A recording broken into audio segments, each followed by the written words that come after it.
Eu vou apresentar o livro um pouco do Christian Laval. Bom, A Nova Razão do Mundo foi escrito em 2008, em plena crise financeira, né?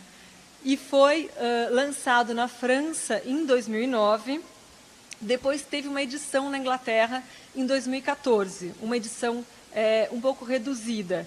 A nossa edição brasileira foi traduzida a partir do francês, como eu disse, pela Mariana Echalar, que fez um trabalho excelente, mas a gente seguiu a edição inglesa, que é reduzida, ou seja, toda a primeira parte do livro, que é a história do liberalismo, não tem na edição brasileira. A gente começa direto com o neoliberalismo, né? Bom, depois de lançar na Inglaterra, o livro de ser lançado na Inglaterra, foi lançado na Espanha, na Turquia, na Itália, na Hungria, na Coreia, e no ano que vem vai ser lançado na Alemanha e na Grécia. Ou seja, eu acho que todo mundo percebe o quanto é importante a gente pensar sobre a questão do neoliberalismo.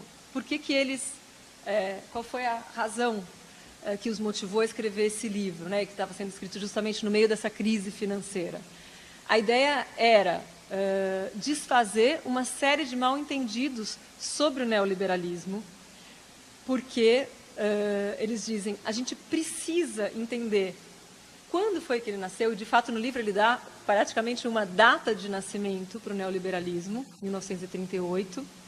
A gente precisa compreender, então, como ele nasceu, o que ele tem de peculiar, o que é esse do neoliberalismo, né? O que ele tem de peculiar, o que ele é, tudo isso para que a gente possa, de fato, combater. Ele diz, falta um pouco à esquerda essa compreensão do que é o neoliberalismo. Então, eles se aprofundam nisso. E aí, basicamente, a tese do livro não é um spoiler, vocês vão poder ler o livro assim, vai ser maravilhoso do mesmo jeito.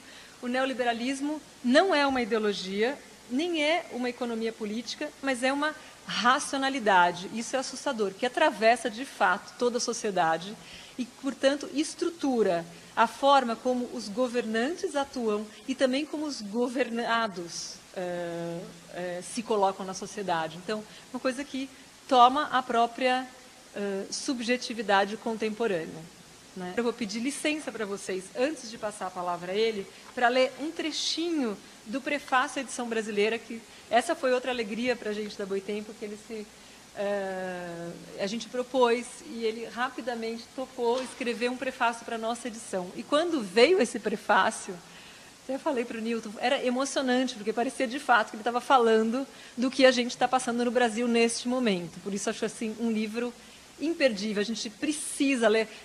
Também uma outra coisa que eu disse para o Newton, precisa sair só da academia esse livro, ele precisa chegar nos movimentos sociais, ele precisa ser discutido, porque eu acho que é uma ferramenta importante para a gente refletir e para a gente se contrapor à crise que a gente está atravessando.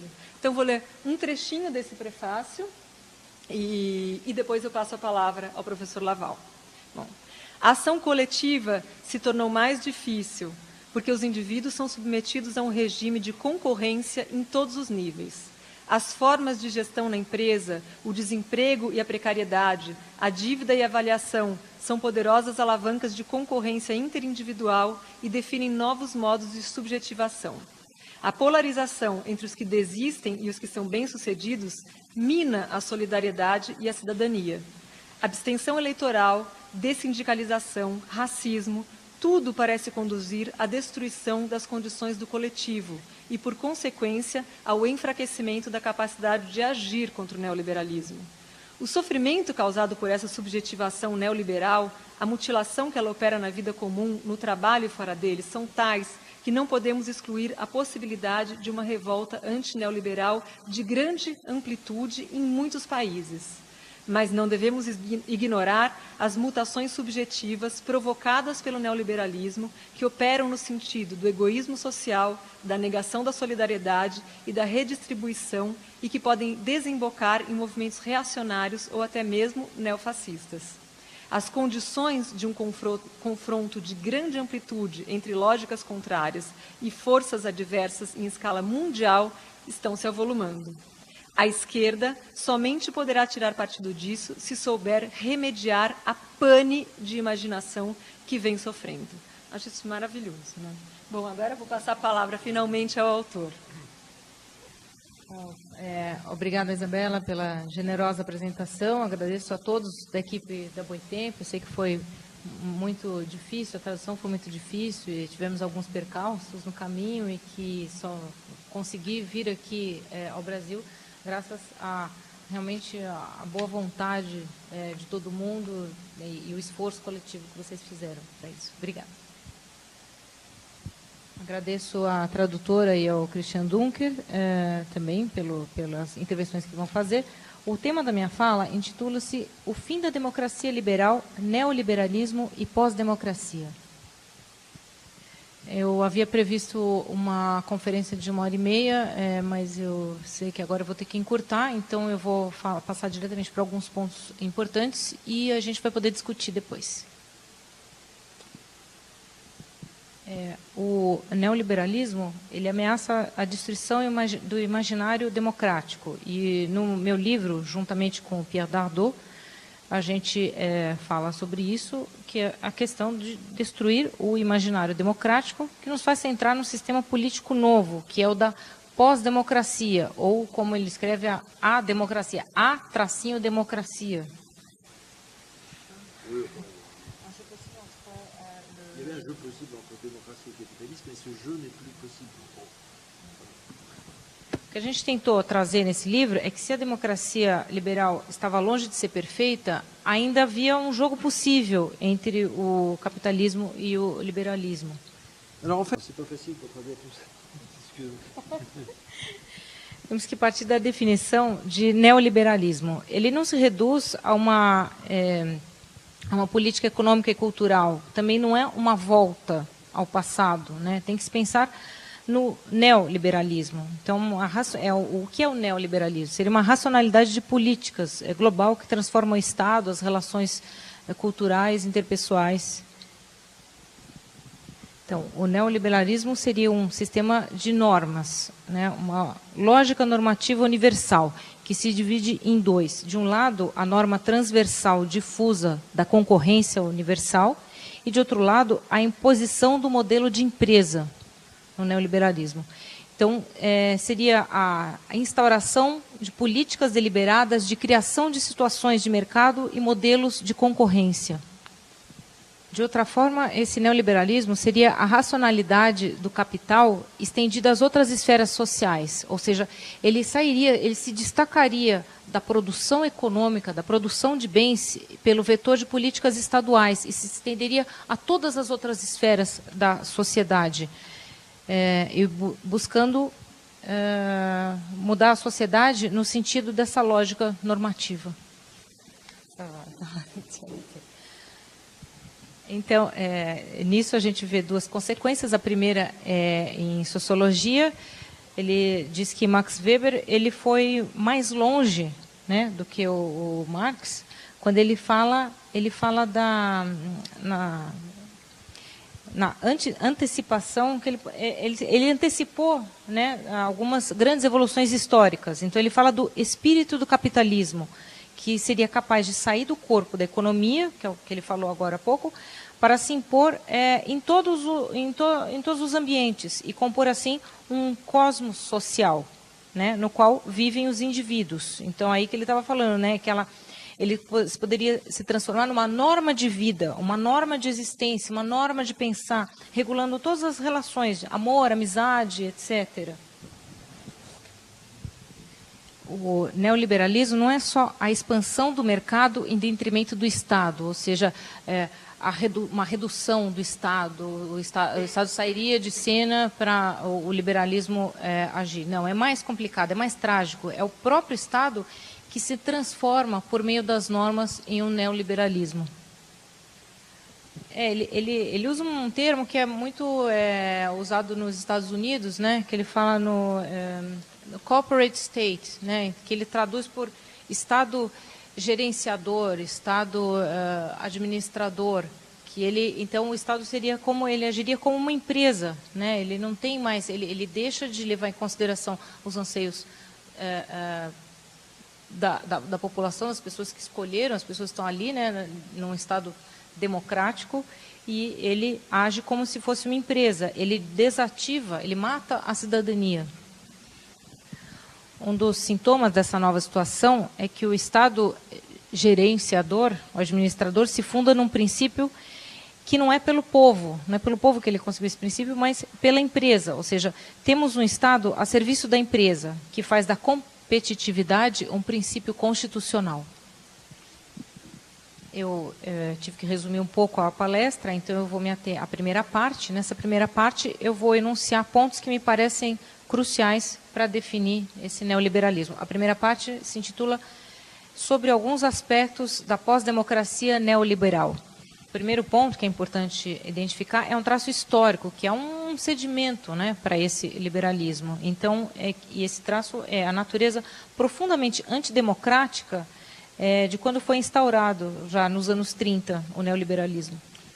Os primeiros neoliberais são pessoas que têm medo das massas, né? Eles não sabem como elas podem se dirigir. Então, ele cita o pensador conservador, por exemplo, Ortega y Gasset, que considera que as massas são uma ameaça, porque elas oferecem a oportunidade ao povo de interferir na ordem natural e cultural das coisas.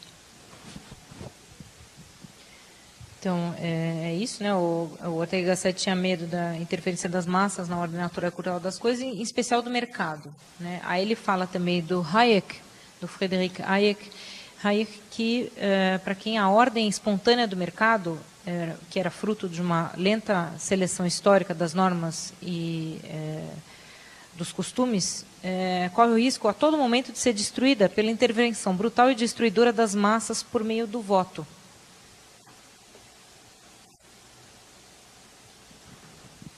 Para Hayek, a doutrina da soberania do povo só pode levar ao totalitarismo, né? Ela só pode levar ao reconhecimento ao governo de um direito de intervir de forma ilimitada nas atividades da coletividade pelas maiorias eleitorais, né? E o valor supremo é a liberdade individual, que é uma faculdade é uma faculdade deixada aos indivíduos para se criar por eles mesmos num domínio, numa área protegida, ou seja, manter a sua propriedade e não a liberdade política. A conclusão é que para os neoliberais desse tipo, o povo não pode intervir na economia, né? A economia tem que ser uma lei suprema que não pode ser como se fosse uma cláusula pétrea da nossa Constituição, né? Que não pode ser modificada pelo voto. O segundo traço é o de que o neoliberalismo concede uma superioridade normativa absoluta à economia com relação a qualquer escolha coletiva expressa pelas urnas, ou seja, você pode votar direita, esquerda, centro, o que importa é que as regras econômicas não mudem.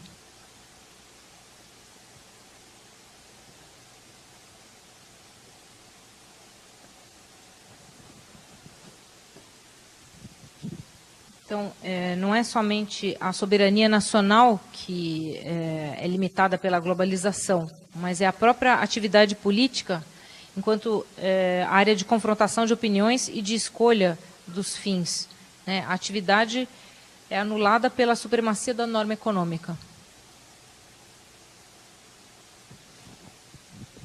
Então, e se essa lei econômica é superior a todos, então o Estado é apenas o executor dessas regras, ele apenas obedece o que está escrito, né, essas limitações, impondo, e o povo tem que se adaptar, o povo tem que receber essas regras e se adaptar, são essas limitações sistêmicas. O terceiro traço tem relação com a modificação das relações entre os governantes e os governados. A democracia liberal pressupunha uma certa preeminência do direito público sobre o direito privado, pelo menos uma separação das esferas, né? Então ele fala também que o Hegel havia claramente percebido isso e Marx era um grande crítico disso. Marx, qu'on vivait dans deux univers différents, un univers idéal que vivíamos em dois universos diferentes, né? O universo ideal da cidadania. Et donc un monde profane, prosaïque des intérêts privés. E o mundo profano, prosaico da realidade, da economia. Para Marx, cada indivíduo é cindido entre o cidadão e o indivíduo privado, né? Então havia uma alienação. E a ideia era como sair dessa alienação seria pela socialização dos meios de produção e de democratização da produção, que é o contrário do neoliberalismo. Com essa democracia permitiria uma relação do cidadão com o bem público, participar da decisão do que seria bom para a coletividade, mas com o neoliberalismo ele simplesmente se tornaria apenas tudo se privatizaria. O quarto aspecto é a metamorfose da empresa como modelo de ação política em fundamento do poder político. Tem que também levar muito a sério esses fenômenos de mistura, de hibridação entre direito público e direito privado, esfera pública e esfera privada. Vocês conhecem bem aqui, também no Brasil, né, todos os fenômenos de lobby, corrupção, eles são a expressão dessa fusão crescente entre Estado e empresa. A expressão governança mundial, tão falada ultimamente, é justamente são essas instâncias políticas que fusionam as empresas privadas e públicas, né? Todas essas multinacionais hoje em dia. Então, o último ponto que eu queria falar é que estamos assistindo a uma despolitização da política e uma economicização. Então, são, na verdade, escolhas determinadas pela economia, são limitações técnicas. É a isso que está se resumindo a política hoje em dia.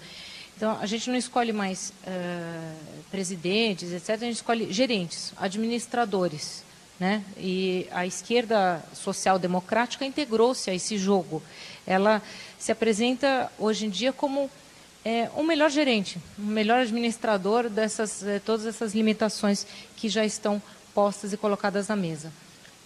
Então, isso é uma adaptação, né? Isso é uma não escolha. Nas palavras dele, não há um debate possível. A esquerda, que tinha valores antagonistas ao capitalismo, está desaparecendo e até mesmo em alguns lugares já desapareceu, como, por exemplo, a Polônia.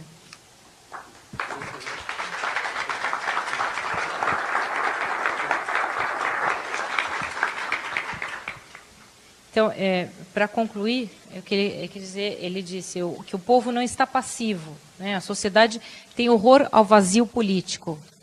Então, ela busca novas formas políticas, para o bem e para o mal. Para o bem, tem as novas tentativas de democracia, tem as ocupações dos espaços públicos para protestar, e que encontram seu significado pelo esforço dos jovens de reinventar a democracia. Para o mal, é que eles acordam os ranços, né, da sociedade que estavam guardados, enfim, a xenofobia, o fundamentalismo religioso, o racismo, há movimentos ótimos, mas não se deve esquecer dessas forças políticas, né? Então, ele estava falando de um partido que é de extrema-direita na França, que é o Front National, que ganha cada vez mais adeptos na França. E o populismo de Trump também, né? Enfim, a gente está vendo agora nos debates.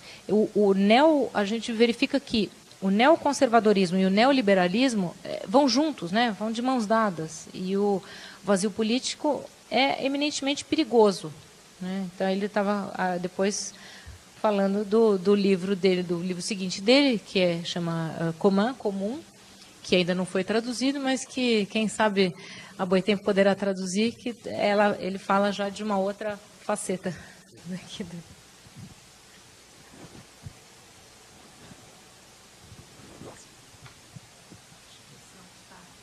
Bom, obrigada.